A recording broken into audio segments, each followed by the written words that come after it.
জীবনে কি পেঁয়াজু ভাজা খেয়েছো? খাবা কি করে? দেখো পেঁয়াজ কাটতে গিয়ে কালো এগুলা জড়িয়ে গিয়েছে কেন? ওয়াই? আচ্ছা অনেক সময় লাগবে, চলো ম্যাজিক দেখাই। কাটা হয়ে গিয়েছে, দেখেছো? ম্যাজিক করি ম্যাজিক।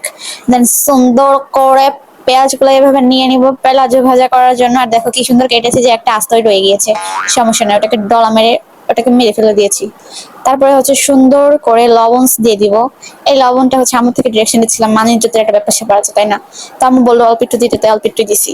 তারপর হচ্ছে সুন্দর করে একটু হলুদ দিব। ও সরি, হলুদ বলে দিতে হয় না, সে থাক। তারপর হচ্ছে একটু মরিচের গুঁড়া দিয়ে, বুঝছো প্রিয় বন্ধুরা? সো একটু মরিচের গুঁড়া দিয়ে দিচ্ছি। আর এটা হচ্ছে আমার মায়ের হাতে বানানো হোমমেড বেসন।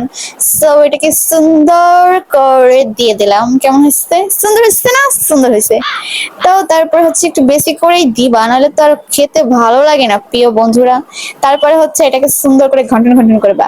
শুনো, এখন এটাকে ভাজবো। তোমাদেরকে আগে দেখাই, আমাদের বাসায় সুন্দর ফ্রাই প্যান আছে, কিন্তু এটাতে আমি রান্না করব না, কারণ এটা আমার ধুতে হবে। সেই জন্য আমি এটাই নিয়েছি, এটাই পারফেক্ট, এটা আমার কষ্ট করে ধুতে হবে না। আচ্ছা ঠিক আছে, সুন্দর করে এবার আমি একটু তেল দিয়ে দিব, বুঝছো? তেল দেওয়ার সময় কিন্তু আমি কিপটামি করি না, কারণ এটা আমাদের রেশনের তেল, তো এটা আমার গায়ে লাগে না। তো সুন্দর করে এটাকে হচ্ছে এরকম করে শুইয়ে দিবা।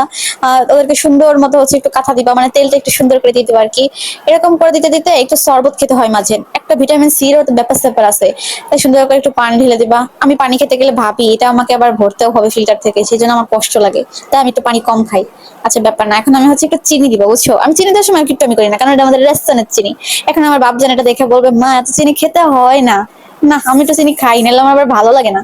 আচ্ছা ঠিক আছে, সমস্যা নাই, একটু বেশি করে তোমরা চিনি দিও। তারপর হচ্ছে আমার মার বানানো স্পেশাল মশলা দিব। স্পেশাল মশলা হচ্ছে এইটা, এটাকে বলা হচ্ছে বিট লবণ মশলা। এটা তোমরা সুন্দর করে দিতে পারো, কোনো সমস্যা নেই। এরকম ঝাঁকানাকা করে একটু মশলা দিবা। আর মশলাটা হয়ে গেলে একটু লেবুর লস দিবা, একটু লস দিতেই হয়। আমি আবার এটা কিপটা আমি করি না, অনেক সুন্দর মতো দেই, যে তাতে হচ্ছে ওর চামড়াটাও খুলে চলে আসতে চাই, ব্যাপার না, এটাও কোনো ব্যাপার না। তারপর সুন্দর করে একটু ঘটন মন্টন করে খাই ফেলবা, এটাও কোনো ব্যাপার না। তারপর হচ্ছে এদিকে আমার পেঁয়াজু ভাজা প্রায় কমপ্লিট। জীবনে পেঁয়াজু ভাজা খাইছো নাকি? খাওয়া কেমন? তোমরা তো বলো। যাই হোক, আমি খাই ভাই, আমি গরিব মানুষ, আমি খাই। শোনো, একটু মজা করছি, তোমরা কিন্তু কিছু মনে করো না। এই দেখো আমার পেঁয়াজু ভাজা সুন্দর হয়েছে না? যারা এখন বলবা একটু তো দিলি না, ভাই তোরা বানায় খাইস, আর সাথে আমার দাওয়াত দিস, আমিও যাবা না, সাথে একটু পোলাও মাংস রাইন্দা রাইস, আমার ডাক দিস। আচ্ছা ঠিক আছে, সুন্দর হয়েছে না?